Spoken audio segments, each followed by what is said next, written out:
Phone করে হোক ওই শয়তানকে ধরে এসেই আপনার জন্মদেহের নির্মম ভাবে হত্যা।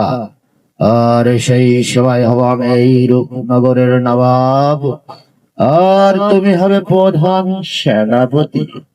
বুঝলে তো জাফর আলী খাঁ? চলো আমাদের কাজ আমরা শুরু করি। কে ইব্রাহিম? হ্যাঁ, তুমি এসেছো আমাদের কাছে বাজিয়ে দিতে।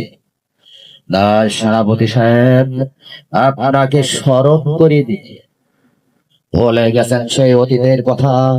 একদিন মনে করে দেখুন, আপনার স্ত্রী সন্তান খেতে পাচ্ছিল না, রাস্তায় রাস্তায় ভিক্ষা করতেছিল, আর নবাব উড়িলে সেই নবাব মহলে বহল করেছিল।